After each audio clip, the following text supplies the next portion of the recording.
What's going on, guys? It's your boy Big Hero Chris back at you with another one. If you're new to the channel, go ahead and subscribe, give me a thumbs up, ring the notification bell, hit me up on Twitter, TikTok, the community post, Bluesky, wherever you can get a hold of me. You already know the vibes, man. Happy New Year to each and every one of you, man. It's day one. What better way to start off the new year than a brand new episode of Dynamite? Fight for the Fallen.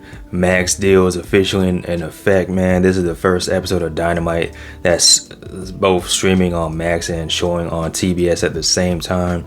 I was just watching on TBS. I didn't watch it on Max. So if you did, how was your Max experience? Was the stream cool? Was the connection good? Was the picture crystal clear? Let me know, man. But as far as Dynamite, brand new episode. It started off with a brand new theme.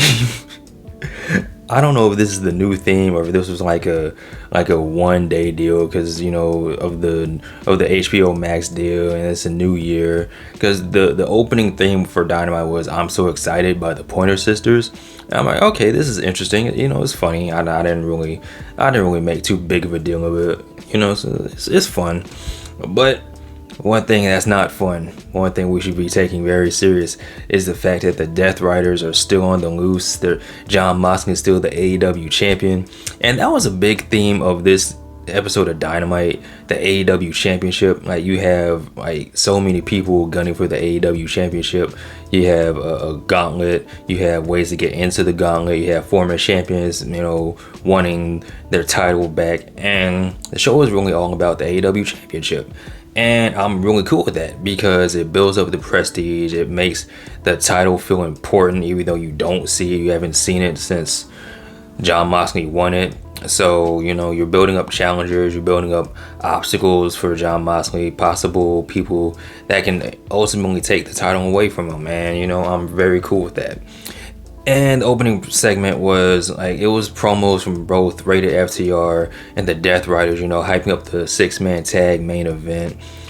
And I'm gonna just go ahead and talk about it. And before I really get into the 6-man tag main event, so you had the Learning Tree. It was Big Bill and Brian Keith. They're in the back, they're talking. You don't see Chris Jericho, so I'm immediately pumping my fist. I'm excited because this episode of Dynamite took place in North Carolina.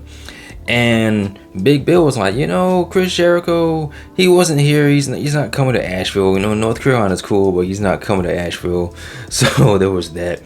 And then there was a confrontation between Rated FTR and the Learning Tree. And this Saturday on Collision, we're going to have another 6-man tag between the Learning Tree and Rated FTR. So yeah, there's that. But as far as the main event goes, it was an actual fun match. Of course, you had shenanigans, you had the tomfoolery, you had Marina Shafir running interference. You had a runner from Jay White. He attacked Wheeler Yuta. You had people going through tables. Edge body checked Jon Moxley through the ring barricade, so that was pretty funny. Ultimately, Rated FTR ended up winning the match, so pretty fun match. Like I said, Jay White ran interference, and I'm gonna go ahead and talk about the triple threat match for a spot in the the Casino Gauntlet match that's gonna take place next week on Dynamite to determine who will be the number 1 contender to face Jon Moxley in, I think, 2 weeks, and I think it's gonna be Cincinnati.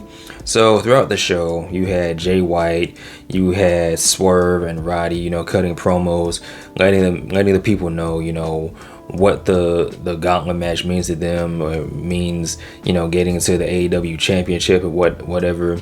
So this leads us to the triple threat match.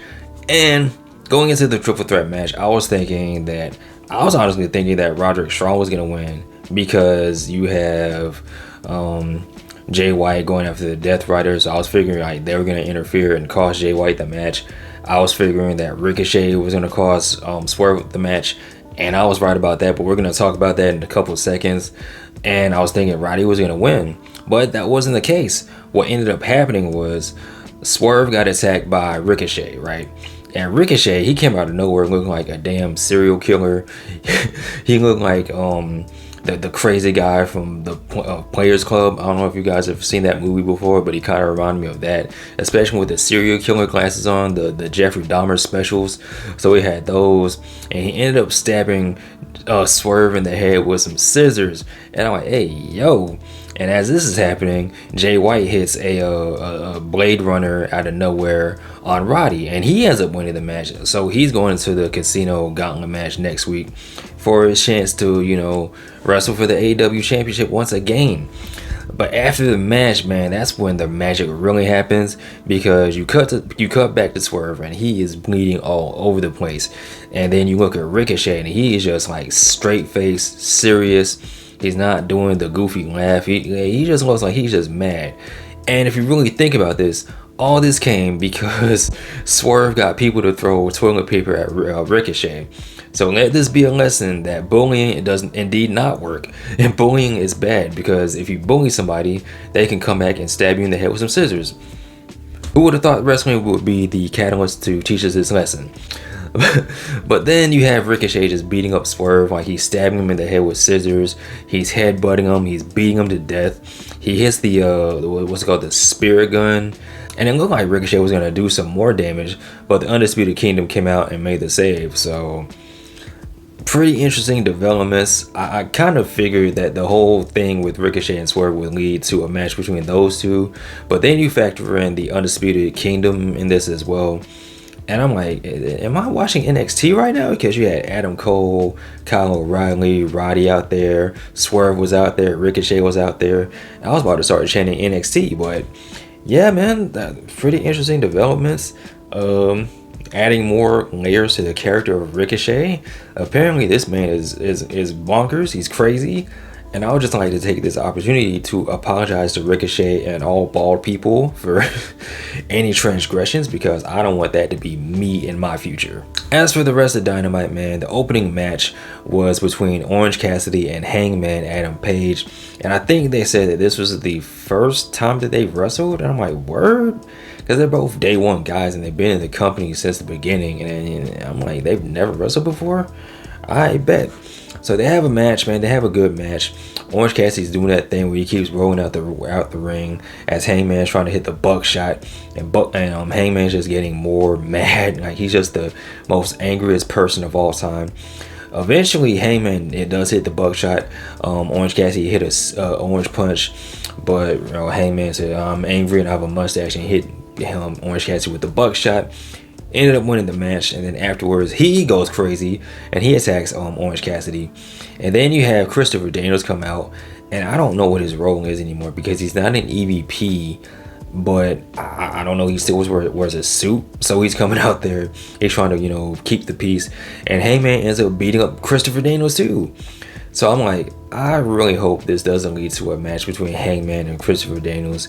And if it does, let this joint just be a squash match and just get it over with, because I have no interest in seeing Christopher Daniels in big 2025. I respect the man, the legend. He took part in one of the best triple threat matches in wrestling history. But at this stage of the game, I'm not trying to see Christopher Daniels wrestle, right? After this, we have a tag team match between the Acclaimed and the Hurt Syndicate. And before the Acclaimed come out, they're cutting their interview, they're doing their interview. And Anthony Bowens is like, yo, man, he's telling Max Caster how he cost him the Ring of Honor Championship. And he wanted to know if Max Caster did that on purpose. And Max Caster was trying to downplay it. He was trying to let it say, we need to focus on this tag team match. I'm not even going to rap. I'm not going to scissor. We just got to lock in and be focused. And Anthony Bowens is like, damn that, I could have been Ring of Honor champion. So this leads us to the tag team match. And you have MVP on commentary. And one of the things is, commentary was asking MVP about, handing Max Caster the card. And what MVP said was Max Caster took too long. And on top of all that, MVP asked Bobby and Shelton if they wanted Max Caster in the group, and they said hell no. So there goes Max Caster's opportunity to be in the Hurt Syndicate. I figured it wasn't going to happen anyway, but this all but confirms that that's not going to happen. But then I started having this thought of, what if Anthony Bowens was the guy that ended up joining the Hurt Syndicate? That could be pretty interesting. But that we didn't get that. What we ended up getting was the Hurt Syndicate just beating the hell out of Max Caster because, he's arrogant, he's a dickhead, he thinks he's the best wrestler alive, he keeps tagging himself in the match, and Anthony Bowens was like, you know what, you got a big dog, and he pretty much left Max Caster by himself, and he got choked out by the Hurt Lock, and that was it. That's the match. No Max Caster in the Hurt Syndicate, and it looks like the Acclaim is gonna break up. I'm totally cool with that. Let Anthony Bowens do his own thing. Max Caster, he can be heel. He's actually really good as a heel. Just separate these two and let the magic happen. So after this, we get the one women's match, and I'm gonna be honest with you guys, I wasn't paying attention. I don't know what's going on with this story between Julia Hart and Jamie Hayter. I wasn't really paying attention. The only thing I did pay attention to was Julia Hart's entrance because she has one of the best entrances in wrestling, and I really like her theme. But after that, I really didn't care about the match. Like, I started doing some other stuff. I just happened to look up and I see Julia Hart walking into the ring with an arrow, and I'm like, where the fuck did this arrow come from? And the referee ended up taking it away, and Julia Hart hit Jamie Hayter in the face with the poison mist. So if you're familiar with the Mist War, that means Jamie Hayter is going to turn evil and probably join up with the House of Black, which makes no sense because you have the three guys. It looks like they're turning face, but Julia Hart's a heel, so I don't know. Maybe she can start her own group. Maybe she can start her own House of Black with Sky Blue and Jamie Hayter. I don't know. Who knows? But yeah. One thing I do know is we got a video package from Will Ospreay and Kyle Fletcher, and it looks like that feud is going to continue in the future, which, that's cool. Maybe Kyle Fletcher can get his win back and we can start building him up to getting him a championship. But one thing I'm excited that is coming, even though it didn't take place in North Carolina, we have a video package, hyping up the return of Kenny Omega, and he is going to be on Dynamite next week, and we will be there. We will be locked in. We will have our best dressed on. We got to be ready for Kenny, man. Kenny is back, and one man that is ready for the return of Kenny Omega is Okada. He pretty much tells Kenny, stay out of my way, bitch. So that was that. Speaking of bitch, we have a woman that loves saying the word bitch, and that is their CEO, the TBS champion, Mercedes Moné. And she's coming out, man. You have the ring decked out. I'm thinking, all right, we're about to have a celebration. And in a way, we did get that. It was Mercedes, hyping up her past year in AEW, some of the best moments. And this whole time she's talking, I'm thinking, all right, somebody's going to come out. Her next opponent's going to come out. Maybe it's going to be Athena. Maybe, I don't know who it's going to be. And basically what this was it was Mercedes hyping up the match between her and Mina Shirakawa at Wrestle Kingdom next week. And I'm like, I get it. I get it. But this meeting could have been an email, right? This could have been a backstage segment. I don't know. And the whole time I'm thinking that's it. That's the segment. That's all that happened. That's what's popping in the streets right now. I bet. But one thing that's popping in the streets for sure, for real, is Jeff Jarrett. Now, ever since, World's End, he was hyping up this big announcement. And you saw him in the back talking to Planet Jarrett. He's talking to Karen Jarrett. And she gives him his boots. And normally when a wrestler comes out to the ring with their wrestling boots, that is a sign that they are going to retire. So Jeff Jarrett comes out, he's giving his whole life story. He's talking about how, he dreamed big and he bet on himself, and, he took risks, and everything paid out. And we had a loose TNA reference. Basically, Jeff Jarrett is not retiring. Jeff Jarrett said that he has signed his final contract as a talent. So pretty much this is the Jeff Jarrett retirement tour. And on this tour, Jeff Jarrett said he's going after the gold, sucker. He says he wants to be AEW champion. I'm like, word? I know what I said at the top of the video about, people going after the AEW championship, and that's totally cool. But one of those people I wasn't thinking about was Jeff Jarrett. Do I think Jeff Jarrett is going to be the AEW champion? No, absolutely not. But yeah, go Jeff Jarrett, man. You can do it. Believe in yourself. Believe and achieve. don't piss me off, slap nuts, or whatever Jeff Jarrett says. Speaking of champions, we have Mariah May, you know, talking about how great she is. And yeah, she's saying that she's the best in the division. Yep. One more thing we gotta talk about is Hook. He challenged Christian Cage to a match, not next week, but I think in like 2 weeks at Dynamite Rampage or Dynamite Carnage or Let It Be Carnage or Venom. I forgot what it's called. I think it's called Maximum Carnage, but yeah, that's gonna be a match that happens. Powerhouse Hobbs squashed two dudes, and he's gonna be in the Casino Gauntlet next week as well.